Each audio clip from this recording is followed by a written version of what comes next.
नमस्कार। मैं साधना, soulful journeys with साधना में आपका हार्दिक स्वागत है। कैसे हैं आप सब लोग? गणेश चतुर्थी की एडवांस में आप सबको ढेर सारी शुभकामनाएं। आज की दुनिया में हम अक्सर किसी की कमजोरी पर हंस देते हैं, कभी किसी के मोटापे पर, कभी किसी की चाल पर, कभी किसी की गलती पर क्या आप जानते हैं, ऐसी ही एक हंसी चंद्रमा जैसे तेजस्वी देवता पर कलंक बन गई थी।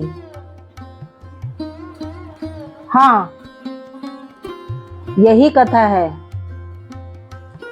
क्या सच में गणेश जी ने चंद्रमा को शाप दिया था? आइए चलते हैं उस युग में और फिर देखते हैं कि इसका संदेश आज हमारे जीवन पर कैसे लागू होता है। रात का आकाश, पूर्णिमा का चांद और एक ऐसा रहस्य जो आज भी करोड़ों लोगों की आस्था से जुड़ा हुआ है। क्या सच में गणेश जी ने चंद्रमा को श्राप दिया था? क्या वाकई? एक क्षणिक सी हंसी, एक छोटी सी हंसी ने चंद्रमा को कलंकित कर दिया। आइए चलते हैं उस कालखंड में जहां से ये कथा प्रारंभ होती है। जन्मोत्सव और उत्सव का एक माहौल। भाद्रपद शुक्ल चतुर्थी, कैलाश पर्वत पर उल्लास का वातावरण था। सभी देवगण, ऋषि, गंधर्व, अप्सराएं, सिद्ध और यक्ष सभी भगवान गणेश के जन्मोत्सव पर आए हुए थे। आरती, दीप, पुष्प, धूप और मोदक की सुगंध से वातावरण भर गया था। गणेश जी भोलेपन और गंभीरता का अद्भुत संगम, गोल मटोल शरीर, करुणामयी दृष्टि और हाथ में एक मोदक। उत्सव समाप्त हुआ। गणेश जी ने भर पेट मोदक खाए और अपने प्रिय वाहन मूषक पर सवार होकर रात्रि भ्रमण को निकल पड़े। अब चंद्रमा का उपहास। आकाश में चंद्रमा अपने पूर्ण तेज पर था। गणेश जी का भारी शरीर, मूषक की धीमी चाल और अचानक एक पल गणेश जी थोड़े डगमगाए और भूमि पर गिर पड़े। यह देखकर चंद्रमा हंस पड़ा।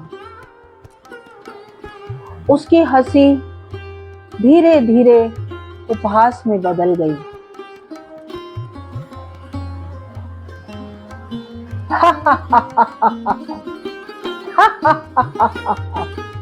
ये कैसा देवता, इतना स्थूलकाय शरीर, यह प्रथम पूज्य, ये भी कोई देवताओं की अग्र पूज्य कहलाने योग्य है?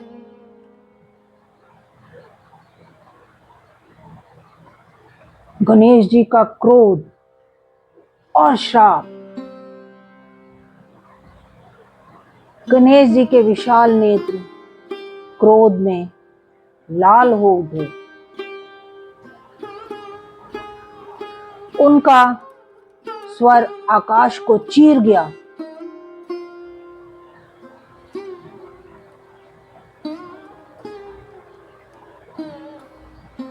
अरे चंद्रमा, तेरे इस उपहास ने तुझे विनाश की ओर धकेल दिया है। आज से जो भी तेरा दर्शन करेगा उस पर झूठा आरोप लगेगा। उसका जीवन कलंकित होगा। तेरा तेज, तेरा गौरव अब शापित कहलाएगा। एक क्षण और पूरा आकाश सन्नाटे में डूब गया। देवताओं के मुख से ध्वनि तक न निकली। चंद्रमा भयभीत और कांप उठा। क्षमा याचन।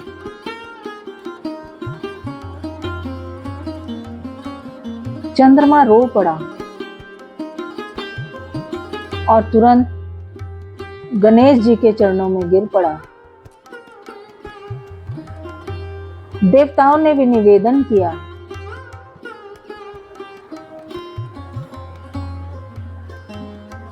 हे विघ्नहर्ता, हे प्रथम पूज्य, हे कृपा निधान, मैंने मूर्खतावश उपहास किया है, मुझे क्षमा कर दीजिए। मेरा तेज बिना आपके आशीर्वाद के निरर्थक है। ओम गण गणेशाय नमः। ओम गण गणपतये नमः। ओम गण गणपतये नमः। ओम गण गणपतये नमः। चंद्रमा, शाप अटल होता है, परंतु मैं तेरी विनती स्वीकार करता हूं। तेरा तेज नष्ट नहीं होगा, पर यह शाप केवल इस दिन के लिए ही रहेगा।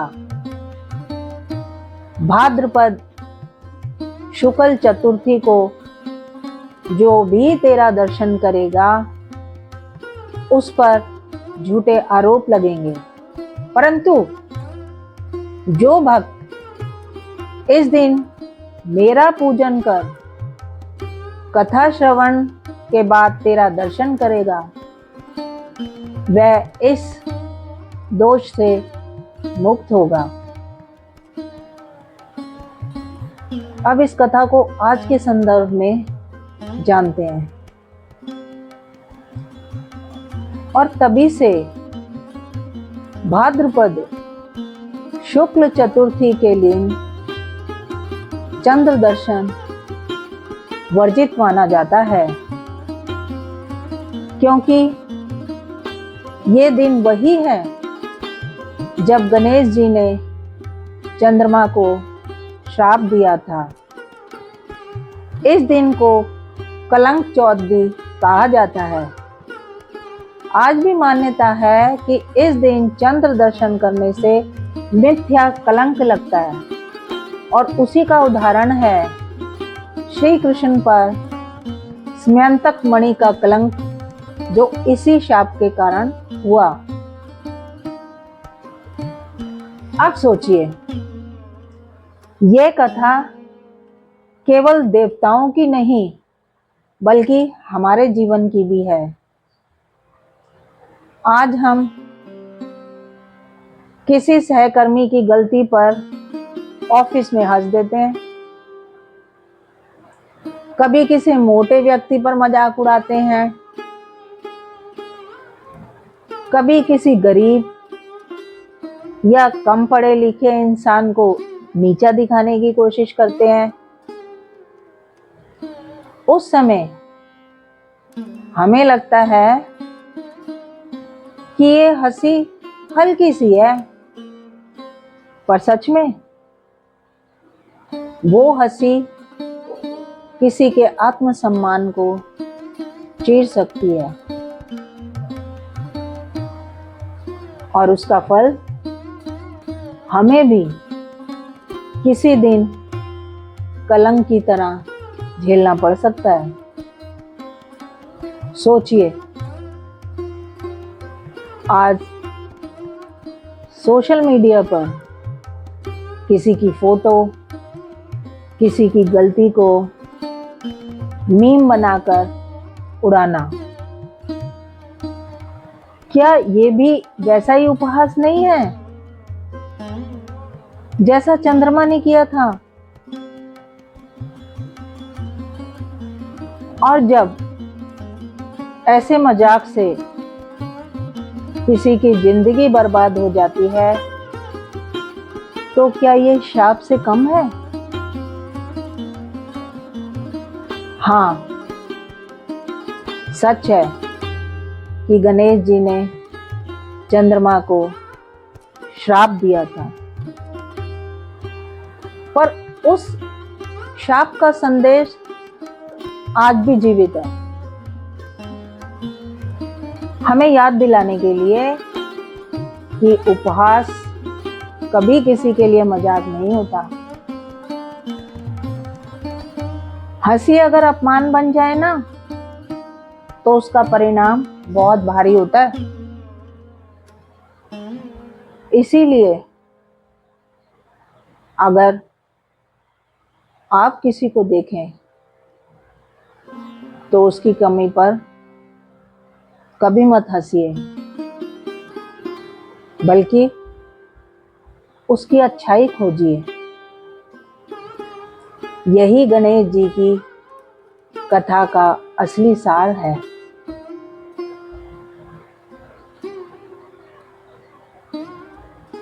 यह कथा सिर्फ एक शाप की नहीं,